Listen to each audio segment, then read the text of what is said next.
back to another video, and this is going to be on the Escort RS Turbo that disappeared into the background. And to be honest, that's partly my fault because the Z3 was in the front of the row and we wanted to get it finished first. So also going to apologise to anybody that watched the first RS Turbo video.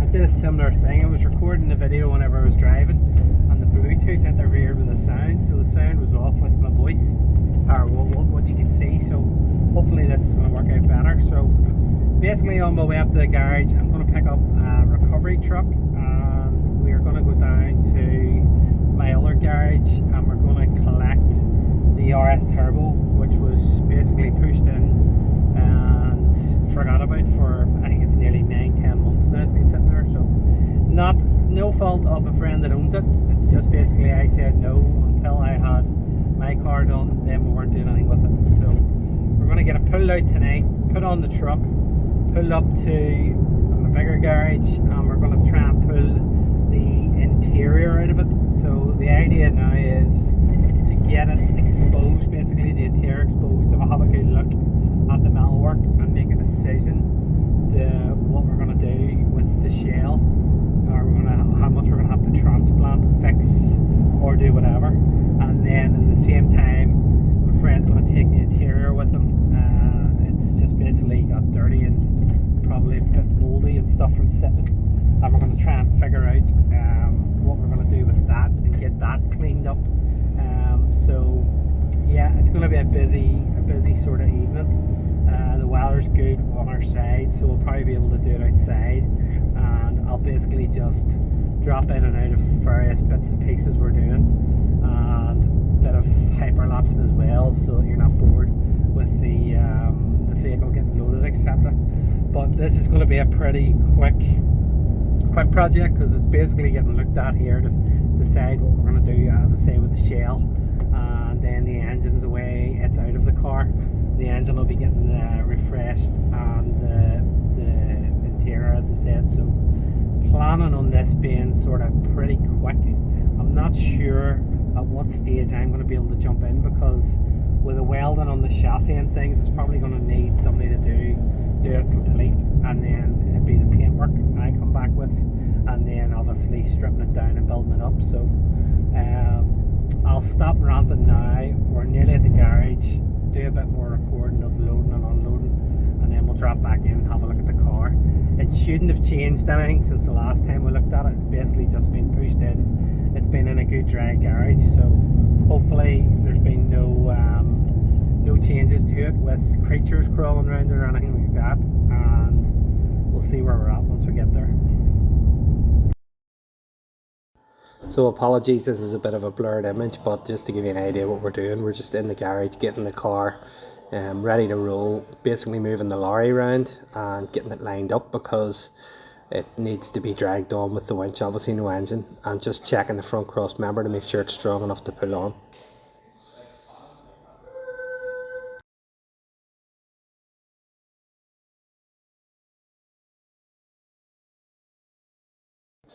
So winch connected, and then I've got a remote control in my hand, and just basically giving guidance, watching the car up, and up it goes onto the lorry.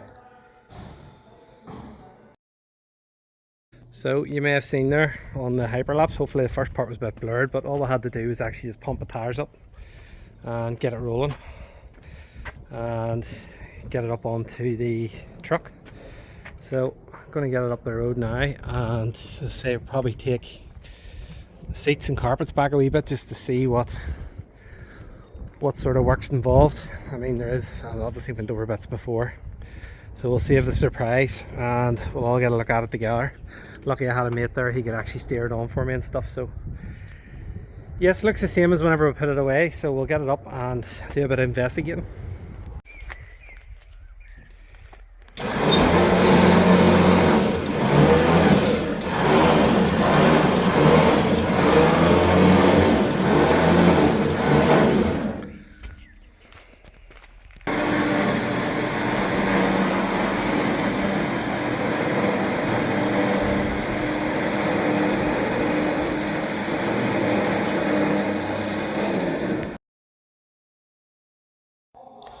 So, car off the lorry and pushing it into the workshop, grabbing a few tools, going to use an impact driver and a socket. I think it was like 10 or 11 mil just, and getting the seats pulled out and the interior pulled out very quickly and exposing the carpet so we can get access to it and get it pulled back.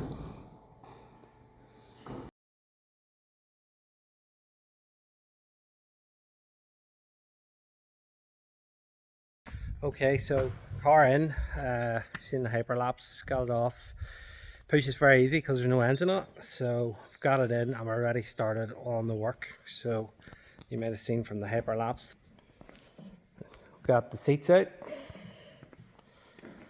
This seat's actually a bit stronger, the cushions, wee bit of cushion wear. Anybody with RS turbos will know the seat sort of the base has collapsed a bit, so that actually just needs repaired to stop it from coming through. 90 spec spoiler. Friends in the back just give me a hand stripping it, and we're just exposing basically everything that's inside the car. He's working on the door trims. The plan is to get the carpet out so we can see. We know there's damage underneath under the sides. They all go in the floor pan, so we're going to pull the carpet back and just have a look. But what are we at? 20 minutes? 15-20 minutes, and that's the interior out of it, and just basically got it over here. Yeah, as he says, easy to strip, harder to put back together, which is going to be definitely true with this car. So the seats are actually, yes, they're a bit fusty, but the back seats and things are very good condition. So the plan is to try and get them to an interior guy to see basically if he can refresh them and recondition them rather than us touch them, get them cleaned. So I think the plan is just to get as many bits moving as possible. So we'll carry on a bit more and we'll have a look at the floor, I think, before we go. Okay, carpet's out, and the carpet will live again, not like these bits. So it's nothing pretty, and there's no way of there's no point in hiding it. This is the sill, what is left of it, bottom of the quarter panel, and the floor section, which, yeah, that always goes on them anyway. Usually my last Escorts, it actually went along the back edge here, although it's probably not far away there. Yeah, the whole floor basically down to the front, and the structure here is actually still quite solid. So it's just basically where the seats have been sitting, and probably over time this has a sunroof, not very good one, which telltale signs here, it's been taped up. So that's probably been the cause of a lot of water getting into it over the years. And it just, they all Escorts rot around here. It's just hard to know. I need a couple of people to look at it. I know most people will probably be shouting saying it's too far gone, but it's nice to save something as well if it's possible. I mean, the door structure themselves, the doors are all pretty solid. The quarter panel here has had work, but I mean it's rusted here, so it's a spec that's going to be an issue. I think I filmed the last time here, down around the boot floor, the edges here. Again, another Achilles heel of these Escorts. The spare wheel well. There is panels. I know there is panels available to repair all these parts. It's just trying to see if it's at a stage where it's better to get another shell, which again is a rare thing to get now. It's just trying to weigh it up. The likes of in here, a bit of rust starting there. I would suspect that quarter panel's actually been replaced before, because that sealer is different. That sealer is different to that sealer. That's the genuine sealer. You can see the difference. It hasn't been touched, whereas that hasn't been sealed right. That's why you're getting rust there and there's gaps. So that's been the cause of that.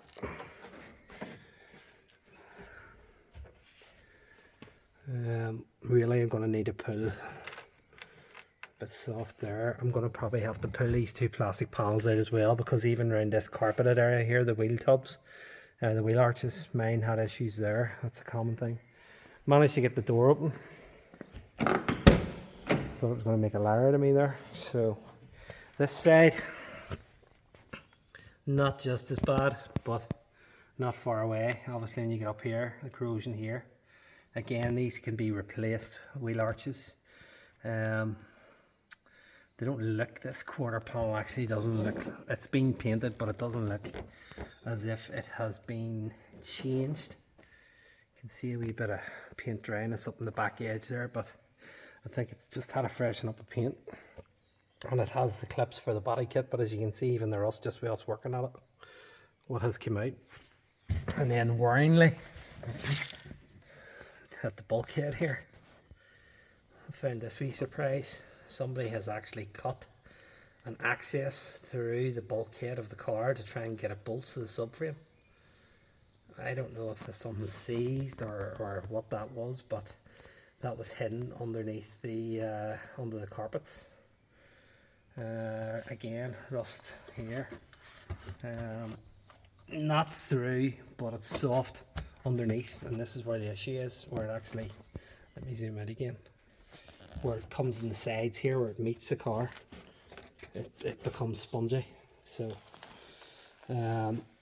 yeah, probably, you know, what I was expecting, you know, I think it's what we're both of us expected when we started stripping it there. And my friend that owns the car was fully aware of it, and the guy that sold us, the friend that sold us the car, was aware of it, you know. So at the end of the day, it is what it is, and it's just now trying to decide whether we can repair the cost. My argument with my mate is that if we reshell it, he says it's not going to be the original car. But my argument is, how much is going to be original off the car? Yeah, my argument is how much is going to be actually original off the car by the time you actually finish this. So I don't know. It's one of them things. It's, do you want to save it? I'm going to have to put you on pause. Right, sorry I had to pause that there. So yeah, it's whether or not you want to save the car and keep it totally original, or if you do that, you're using aftermarket body panels. It's not original. It's restorations. When you get the cars like this, there's no there's no cheap way of doing it. Basically, not that you want to do it cheap, but quick and easy, and as least money as you can spend is probably going to be reshelling it. So I don't know.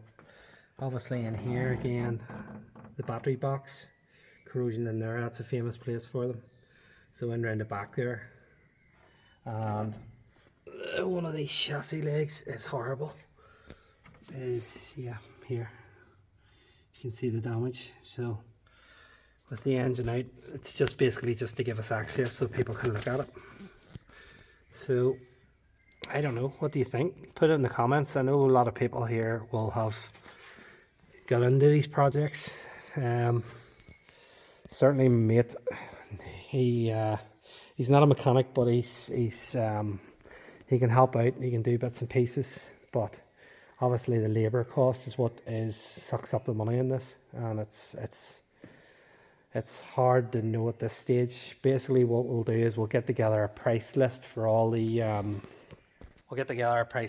panels and try and work it out. Basically just write it down, how much it's going to cost, repanel, paint, and then the likes of things like the headlight brackets, all that. Have to try and work it out and see, is it viable to do this one, or go and get another Escort, or even a shell that's already been restored or halfway through a restoration, and try and make a good car out of the two of them. It was the right money anyway, so that's obviously the purpose of buying the thing, the right money at the first. So yeah, what do you think? What's your impressions? It obviously looked a lot cleaner complete as a car, but unfortunately this is where you've got to get to, and you've got to be cruel with it. You got to strip everything out. You got to chip away at all the metal and the rust, and you have to basically see what you've got and what you don't have. I'll do another wee quick. I mean, the doors and the panels, the wing looks respectable.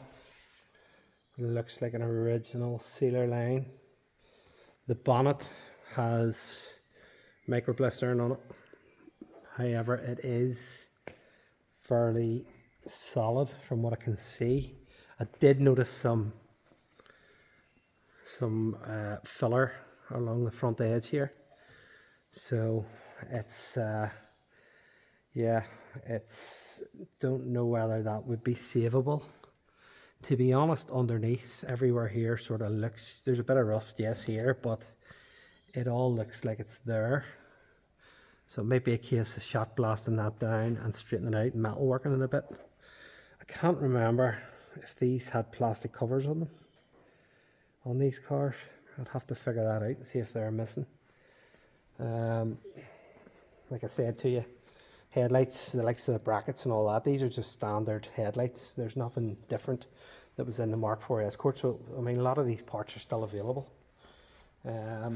Bumper held on with cable ties just for transportation purposes, but that's a 90 spec bumper as well, which again looks pretty reasonable. This wing, bit of a dent, and up here there's been some sort of, I'm not sure whether the bonnet, what I'd actually think is, I think the bonnet has been pushed back a bit on the front edge and it's pushed it back into this corner.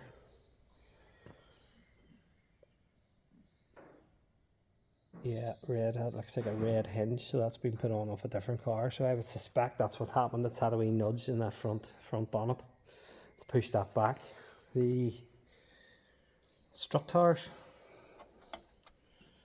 they all look pretty solid surface rust, which would clean up in around the fuse box. Down the back of that battery box, you can see, yeah, a wee bit of a hole down there, which again is quite common around the scuttle panel. All the water can get in through there, and especially with sitting about, standing for a while.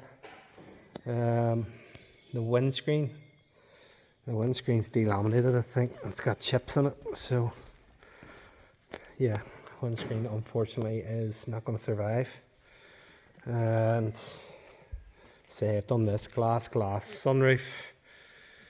Never found them sunroofs. I had the issues with mine. It always leaked every time you reversed back. So I don't know whether it's an option of getting the sunroof deleted or not, or whether he wants to put another one back in again. Boot lid, a couple of wee bits of damage. The glass, I think, looks okay. This is all just a bit of surface rust, nothing major. And again, under the lip. But looking inside, it looks a bit in here around that rubber. I'm going to have to pull that window out and have a look at that. It just seems to have went there in that corner. But other than that, the rest of the boot lid looks pretty solid. Starting to trickle a wee bit there as well, again just from laying, and again that's came down and that's caused here. Yeah, this quarter panel, sorry, back bumper is complete, and again the later 90 spec one. Correct me if I'm wrong, I think that is a series 2 90 spec, so the spoiler has wings on the side of it. So that was the last. I think this is the 1991 car. Can't remember. I have to check the registration. Tail lights again, just standard Ford tail lights. Plenty of options for replacing them. That one looks fine. I think that one, yeah, that one's had damage, and it's had some sort of scrape along the side, probably in storage. Say this has been about for a while. The glass That window and seal look okay, so they'll go again. The roof itself, the mess of keys I carry. The roof itself, there's a bit of damage here on this edge and here as well. I'm not sure if that's opened properly or something's dropped on it. But the roof itself, a couple of dents. I think the skin itself is fine. And where do we get to? Yes, quarter panel we know about here. Bit of bubbling. That I'm really thinking that quarter panel is going to have to be replaced complete due to the sealer and the edges there. But we'll leave that up to a metal worker. He's a bit more qualified than I am. And then looking inside, the old retro Clifford alarm and the dash and the steering wheel, it all has. It actually, I dare say it's minimum wear for what you would expect. And 87,000 miles. That, I would suggest that mileage seems quite reasonable for the interior and all the bits. Obviously not the metal work, but side bolster wear. As you can see, if I get down at this angle, that collapses, but that is fixable as well. And then just your retro electric switches and door handles and things just need tidied. So that's pretty much, I think I'll leave it at that. That's pretty much an introduction. Well, sorry, not an introduction, but a recap on what we looked at before 10 months ago. Can't believe it's been that long. So what I'm going to do now is we're going to get the rest of the trims off, the side moldings and things off, and get it pushed in to the back corner here. I've got it ready where the Z3 was, so get it in there, and then it's going to be fairly quick. We're going to get somebody to look at it in the next couple of days, a metal worker, see if he wants to take the work on, and we're also going to figure out what panels we need, price them all up, and then have a look what's available body wise, because in a perfect situation, this car, if I could find one, a body shell in the same colour or that needed painted but was solid, then that's the way better option. There's very little, as you can see now, there's very little to actually have to swap. And then the downside is, of course, is not going to be the original numbers. But yeah, so I just want to say thanks very much to all the recent subscribers. It's going very well. It's great to see people are interested in the content I'm making, and I believe this car is going to be something that's going to interest a lot of people as well. Keep tuning in. Keep ask me questions. Ask me questions about anything you want to know about the body shop, the garage, anything at all. Pop it in the comments, and I'd like to hear from people who have done these projects. You know, I've done them. I know what's involved. More so from a friend as well, to sort of reassure and influence him as well, possibly, just to see where we'll go with it. So yeah, keep tuned in. We're going to keep this will be quite a quick turnaround, quick decisions made over the next few weeks. So there should be sort of video, I would imagine, every week on it. Z3 getting finished and a couple of other bits and pieces going on. So thanks for watching, thanks for subscribing, and give us a thumbs up. Put a wee thumbs up if you like the content. You know, it's all encouraging. It makes it worthwhile for doing. So thank you very much, and I shall see you in the next episode.